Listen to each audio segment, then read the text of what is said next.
Mara Janae. Oh my God, Mara.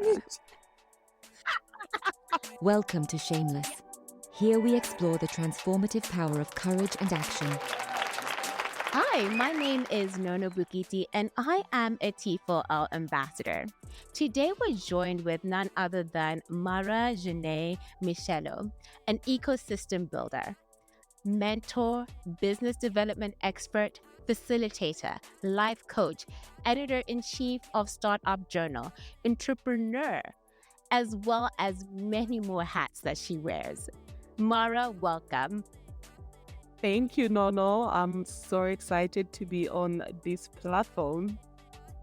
Awesome. So I know that one of the things that you pride yourself in is that your dreams keep you up at night. You know, you're your own competition and the stakes are just so high and it's never good enough. How do you ensure that you maintain that capability of, every day is an opportunity to learn to be better? What is your mindset set like in terms of when you're moving across different spheres of your background? And maybe you could even give us a little bit about who you are and why you have this ethos that is, you're always working, you're never going to give up. So I think if I have to describe myself, and this kind of, I think borders around my personality and the person I am and how I've come to do so many things. I like to call myself the change ninja and always looking for opportunities to change the narrative, opportunities to do good, opportunities to add value, but just not exist on earth, but really come on this planet and contribute significantly.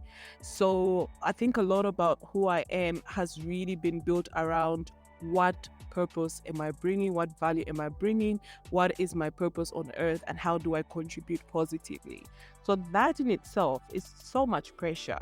Like every day faced with challenges to just keep looking for answers, seeing problems and identifying opportunities to solve those problems. I'm one person who won't see a problem and look the other way. It's going to tag at me and I'll need to create an opportunity for me to solution. If not me directly, I know people, and this is also built around how do I use the network around me for me to do good and for me to be able to enhance my contribution to society. So it's not just about being the one ninja that solves everything. It's the ninja that has a team of other ninjas that can do good together and for us to be able to make a difference together. So that's pretty much who I am. I think as a child, I was always inquisitive. I was the child that, people and my parents would say, you talk too much. And even up to now, I'm like, no, I did not talk too much. I just asked the questions that most kids were not allowed to ask. Right? So you found me talkative, but when I was constantly just asking why, and why not this? But what about that? And olden day parenting, that was not acceptable. But modern day parenting, we actually find we feed off that kind of energy from our children. We like that the fact that the children of nowadays ask questions because it means they're thinking. And so that's pretty much sums up who I am. So before we continue, I want to make sure that we maintain this tradition that I basically made up when we started this podcast, is the quote for the session. Because even though I made it up, I forget to say the quotes, okay? So the quote for this session is, a ship doesn't sink because of the water that is outside. It sinks because of the water that gets inside. And when you mentioned about how you were a talkative kid and regardless of what your parents said or what other people said, you still had that mindset of, well, this is me and I don't care. You had that brazenness or that boldness. For someone who's listening, how can you tap into that confidence if you don't naturally have a lot it? of people, ask, were you always like this? The answer is yes. I was always the child that had a boldness and a level of confidence. I always tell people that I fear nothing but God. And you keep telling yourself that and you actually start to believe it. And that's the kind of person I am. It doesn't mean that I don't go through my own kind of fears or imposters. I do, but before long, I actually reconciled and said, no, we ain't going down that road. We're better than that. We are Mara, guys. Like, we don't succumb to fear. We overcome, we face our fears and we overcome the fears. So it's not about not being fearful. It's about facing your fears and walking through them and just acknowledging the fact that there's a bigger power within you that can overcome any kind of obstacle that is put in front of you.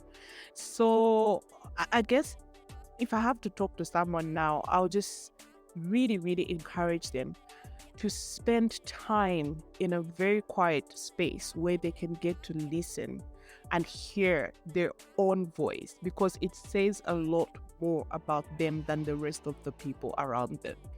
And a lot of us haven't had a great opportunity with that because we're surrounded by so much noise and our environments just don't give us the opportunity to have quiet moments and really, really reflect. But self-reflection is such a big tool to identifying who you are and how you fit into this whole human ecosystem. And for me, it's just creating moments where I can even see the ugliness. Like, Mara, if I get feedback from someone, instantly human nature be like, oh, what? I mean, why would you want to say that about me? And then, like you don't even know I me, love when you went, oh, you know? But then I oh, spend yeah. time. I go back and I spend some quiet time and I'm like, okay, that's feedback. Whether or not I like it, what was said, how much of that do I want to take? And if whether true or not, why was that feedback given? Is there a different way that is there a different way that I could deal with matters like that? And then I just come to reconciliation where I'm like, okay, so that feedback, great as it was, it's not for me. Or, you know what? Very useful. I'm going to apply it. So again, it's not allowing so many people to define you, because if you allow people to define you, you will lose sight of who you are in your own eyes. You need to be able to define yourself. And if people are wrong about you, people are wrong about you. Don't be modest or humble, as we like to call it in Africa, where you allow people to define you. You need to be able to have your own definition, so that sometimes when people say things to you that you feel are not right, be bold enough to say, no, that's not me. I'm sorry. Maybe you picked a wrong day to give me a definition of me, but that's not me. Good point about, listening to that feedback and deciding whether you're going to accept it or discard it. Now, I really want to dig into that specifically around when you initially get that feedback. How do you feel, especially if it's negative feedback? Because I think positive feedback, endorphins kick in, even if you are a humble person. But when it's negative feedback, what's your instinctual reaction to the getting negative feedback? So I think the first thing that I've learned something. One, I need to check who's giving me the feedback, right? Intent is such an important thing when you're collecting data about yourself or others. What's the intent? What is the motive behind them giving me this feedback? So firstly, I'll check who's giving me the feedback, and that will help me kind of navigate what sort of response or reaction I want to give. I've had instances where some feedback is given to me and I'm basically checking where it's coming from, and I know it's not coming from a good place. It's just being given because, right? And I'm like, unfortunately, I do not have the time or the energy to give you a reaction. I will just pass, right? And then there are times when feedback is given to you from people that, one, you respect, two, people that have got experience, and you really want to pay attention and to take time and listen. So instantly, as a human being, sometimes like you get irritable, like, really, do I really want to deal with this? Like, your first reaction is going to be an emotion, be that negative or positive, right? But immediately, do not stay in that realm of feelings. Immediately start calculating how much of it you want to really harbor and how much of it you want to process, and also just decide if it's even worth processing. Because we are in such a heavy environment. I don't want to call it hostile, but it's a heavy environment with so many people, like emotional triggers. So people these Mm, days are very insensitive to how others feel. Like we just say things as and when they come, because social media also has a huge influence on how we even relate with one another as human beings. So you'll find that you're in an environment where people don't even take the time to really, really think through, why do I even want to say this to Mara or no? The objective and what's the outcome, what's the impact I want to have on them by saying this. So we don't even take time to say, how do I even package the information? So just as much as they don't give time to really, really packaging the information, do not spend too much time feeling bad about it. Really just take it, mm. move on, and go about your business. That's actually a really fair point, Mara, especially around like the way that our society has changed due to influences or inputs like social media. Like one of the tools that I use when I get negative feedback, and I think that it's coming from maybe a place that's not from care or candor or a place from trying to grow me and develop me because they care about me as a human, Mhm. is the first question I'll usually ask is, did you say that to hurt me? Mm. Because I'm I'm someone who's like quite openly vulnerable. Like if I feel like someone has said something that's not nice and it's hit me in some sort of way, I'm not gonna be quiet about it. I'm gonna ask, well, was your intention to actually hurt me, or was your intention to embarrass me because you gave me this very negative feedback in front of people? And But I'll ask the question in front of the people because it was given to me in front of the in front of people. people, Because it's exactly. also, yeah, it's like, so let's just understand, like, where's this coming from? Yeah. Because maybe if you really did care about me, you would have worded it a different way, or you'd have come to see me. So it's just to also understand, like, if you're going to be an enemy of progress, let's Mhm. not hide in the shadows. Let's see Absolutely. that, oh, this person is not the right person for me. And Exactly. if I'm being honest, like, personally, sometimes it's not a brushing off the shoulder on that day. Yes, I can go thank you for that feedback and move on, but sometimes I actually have to like park the emotional response or even analyzing that to then find a time when I have time to sit down and actually reflect Mhm. and review. And I think that sometimes when we talk about reflecting a lot about, ourselves and how we interact with people and, social intelligence, it doesn't necessarily mean that right there and then you got the feedback, you must accept or discard it in that very second. Sometimes you can just go pause. I'm going to come and visit this. Thank you. And you Exactly. move on and go on with your day. And when you have time to kind of sit and even talking to people, talking to Mara, be like, hey, someone said this. Am I being too sensitive about this or not? Because sometimes you also need to bounce off with trusted companions, right? Because like you said, it depends on who's giving you that feedback. And also, inversely, it's like, who's giving you advice? Because if I'm talking to Mara and she's giving me advice, I'm giving her the power to influence and mold who I am becoming. Yeah. So that's very important on who you kind of tap into. So yeah, I totally agree. Like the emotions do need to be popped. You definitely need to understand whether you're going to accept or discard that feedback. But it's important to self-reflect, right? Yeah. Absolutely. So Mara, you have an entire list of accolades, from everything from technology to ecosystem building. Could you maybe, for those who don't necessarily know you, Mhm. tell us the journey in terms of why did you even decide to go, I'm going to be an ecosystem builder, or I'm not a tech person, but I'm going to win 3 tech awards just cause. Now being in the agribusiness space, like, where's the passion, the drive? Like, what are you trying to achieve with all this? Yeah.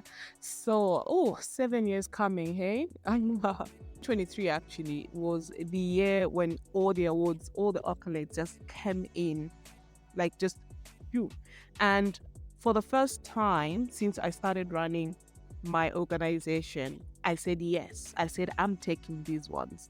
Because before, prior to that, I would get invitations. Oh, you've been nominated for this, you've been nominated for that. And I'd be like, oh, okay, what was the process of nomination? Oh, social media people just nominated. I'm like, okay, I do not want to be a social media awardee, right? I don't want to be awarded by popularity. Like if you see my post and you like them and you think, oh, she's really cool peeps. I want to be awarded by people that actually see the work that I'm doing and they value my input, and I want the process to be justified. So if you look at all the awards that we've attained individually, myself as an organization, the process was so rigorous. There was depth to it, and I felt really proud to be receiving those awards. So the journey for me, and just evolving from level to level, and I call it evolving from level to level because our ecosystem, our socioeconomic ecosystem is very diverse as Zambia. Zambia is such a rich country. So when you talk about resources and just opportunities for economic development, we have very good sectors and very good value chains that are still really, really unexplored. So developing my programs, one essentially was I want to be able to help other people that want to come into business. I faced a lot of challenges. How do I make the process of starting a business easy, like the ease to just entry to market and setting up a business? I needed to do that for hours because I'm one person. If I'm peeved or I'm challenged by something that I think can be better, I'll go and do it. So like I've had such a big issue with Northwestern Province. Like I just want to go to the gym, guys. It shouldn't be that hard, right? And like, you know what? Don't worry. I'll build a gym. I got you. If you can get a seat at the table, just either carry your own chair or build a whole new table and invite people to the table. So I'm that type of person. When I feel inconvenienced about something and I feel that it can be done and it should be done, I go and create it. And then I start understanding, I start going to study. So I'm not a tech person by profession or by training, but I love technology so much that I spend so much time studying and understanding the power of technology, the processes of, building architectural designs to help businesses digitize their entities. So that's basically me. Agriculture is something that I've always been passionate about. I grew up on a farm. I saw the power of, from farm to fork, farm to finance, because part of my upper education was funded by agriculture. And for me, that's something that I love passionately. And I see myself retiring as an agronomist or even just an agribusiness entrepreneur. So I see the power and the impact of agriculture, and just thinking about the many people that we have in our communities that could really benefit from a comprehensive and sustainable integrated approach to agriculture. We need to do more, because Zambia essentially could be and should be the food hub of Africa, because we have all the resources and very good weather patterns, very good soil, very good, climate systems. We have a lot going for us in the resource hub, that it's not okay for us not to be able to produce as much as the continent needs. So that's basically where I come from. For me, I see something that is not working, I want to fix it. I want to do something. Of course, I can't do everything, so I'm very intentional. Intentionality is so important, because you end up being a jack of all trades, a master at none. At least you're doing something. But if you want to be an industry leader, you need to specialize, or at least stick to some area of expertise and niche, so that then you can actually add more value in that space. So that's pretty much how I see things. Mara, so you mentioned that you believe that Zambia should be the breadbasket for Africa. In your experience now in the agribusiness space, what are those big challenges that we're still facing and that's limiting this goal to be realized? The first one, is just capacity. Hey, our farmers. I feel terrible. The capacity to build sustainable business models for agriculture. Farming is being done as a survival kit, basically. Farming should be done as a business. So you need to grow for profit. A lot of our farmers are smallholder farmers who actually contribute. They're the major contributors to the food basket. A lot of them are still living in advanced poverty, because they are still experimenting on agriculture and still, undervaluing just the scope of opportunity that's there. But in their defense as well, it's the challenge of access to market that's there. It's not that there's no market. There's no integrated or aggregated systems to help the smallholder farmers so that they can focus on what they're good at, which is growing and cultivating. And then we've got another entity that is now focused on aggregation and making sure that they provide a fair deal for the farmers.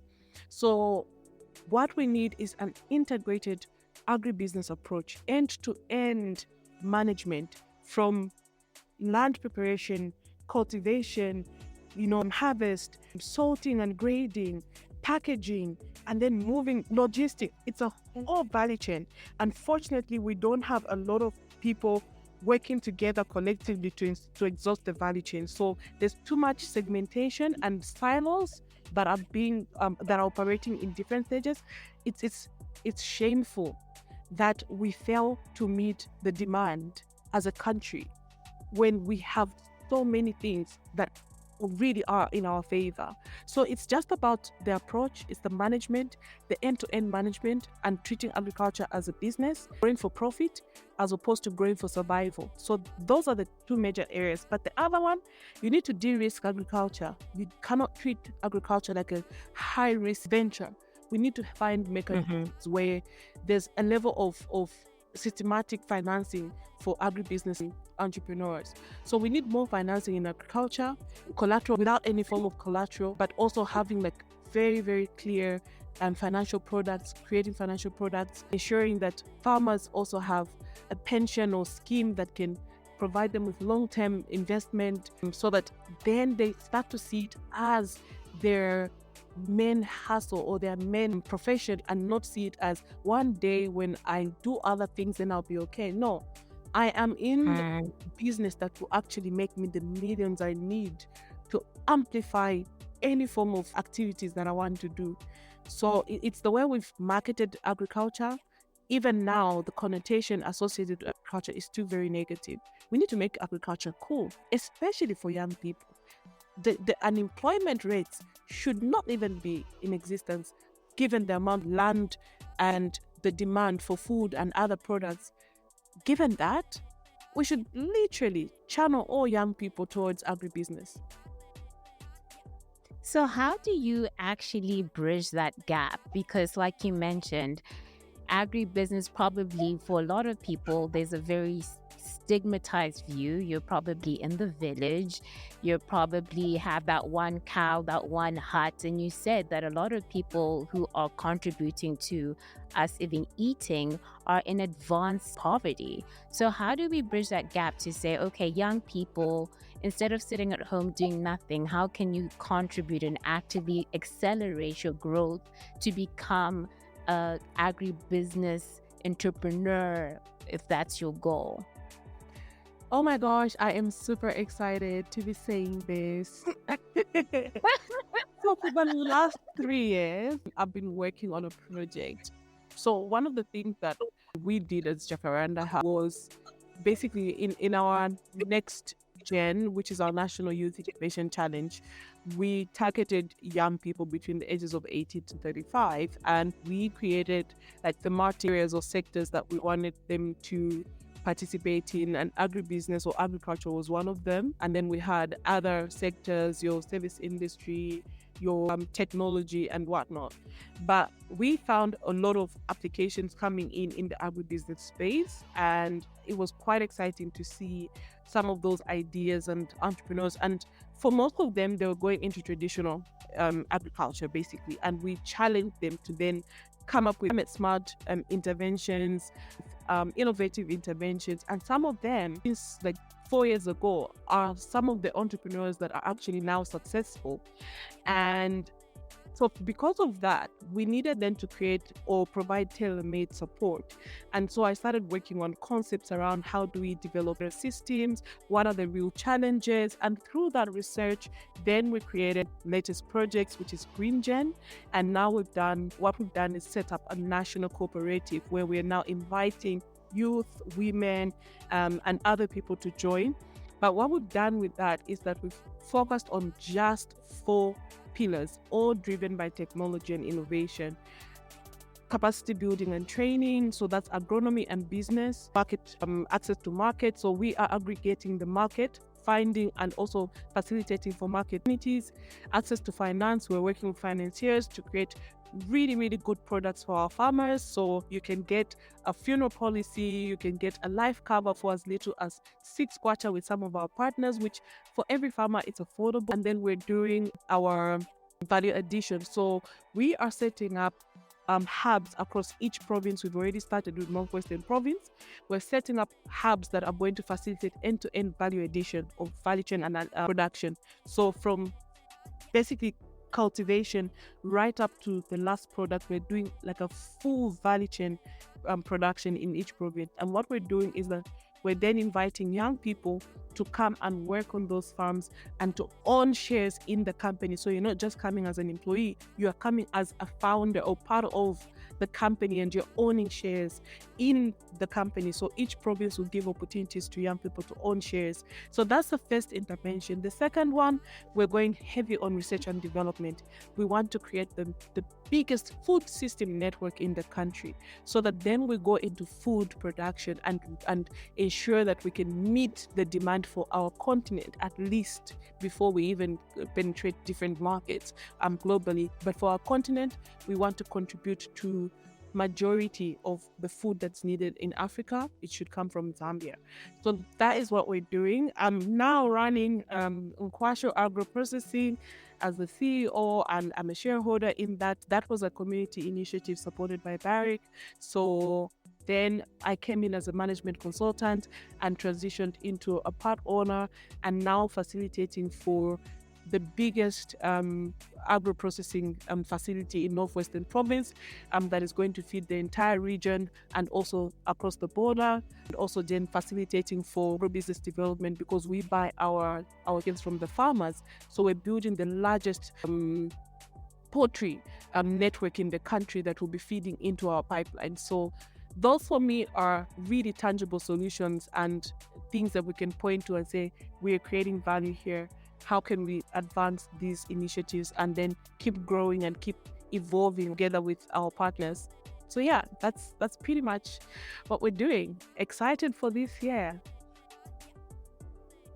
Wow, congratulations, Mara. I think that's absolutely well deserved.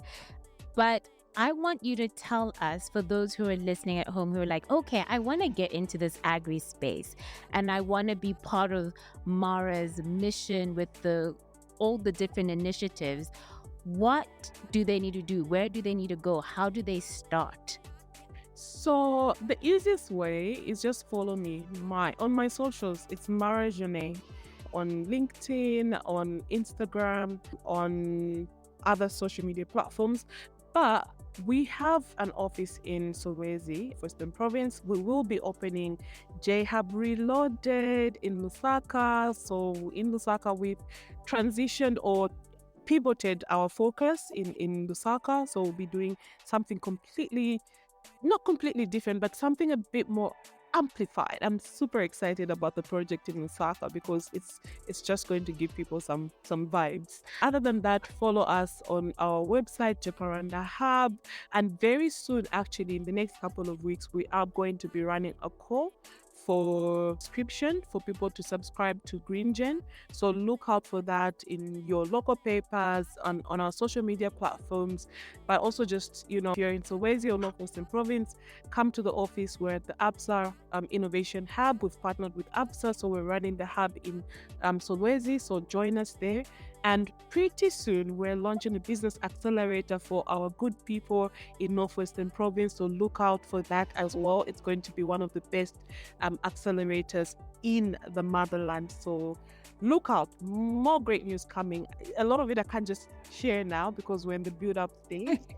But in the next couple of weeks, so many things are going to be unpacked for 2024 into 2025. So please partner with J-Hub. It's the J-Hub of Nangs, ladies and gentlemen. If you're not running with J-Hub, I don't know what you're doing. Thank you so much, Mara. Any advice for emerging leaders, those who want to be transformation leaders, that you can leave us with today? So be authentic, hey? I know there's so much pressure. When you're given a title leader, people want to put so much responsibility and pressure on you to be perfect. You won't be perfect. But the fact that you're carrying that title, there has to be a level of excellence. So keep growing. Don't remain stagnant. Don't be too comfortable or conform to your old ways. You need to keep evolving.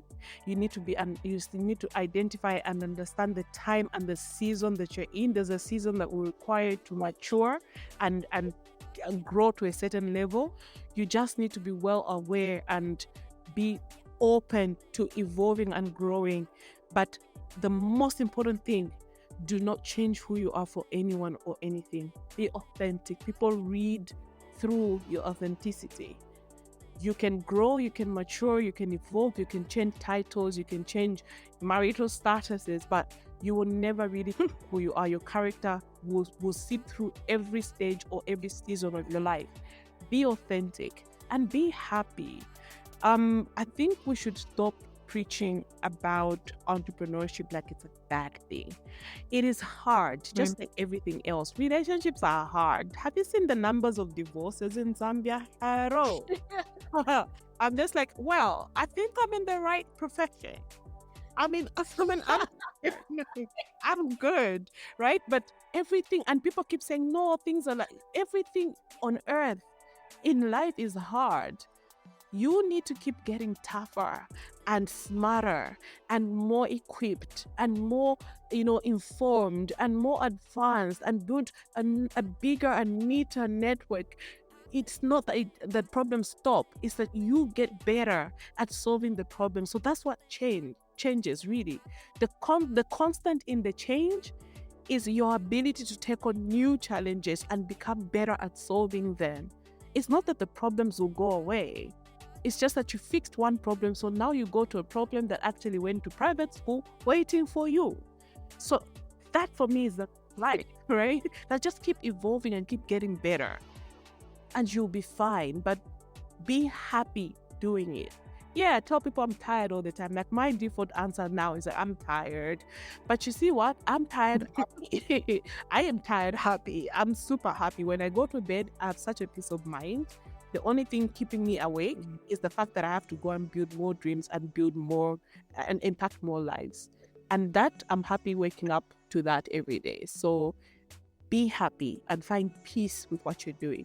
Be comfortable and stay authentic. Be your badass self. Do not change for anyone. Thank you so much, Mara, for your time. We at Shameless truly appreciate the gems that you've dropped for our listeners today. And for those who are interested, you can check out the links on the podcast intro to connect with Mara on her multiple ventures. Mara, good luck to you, and we'll check you on the next podcast. Thank you so much, Nono. And I'm looking forward to just basically tapping into the Shameless. It's such an amazing platform. I am rooted. So I look forward to more tenant transformers. Awesome. Thanks, Mara. Ciao. Ciao.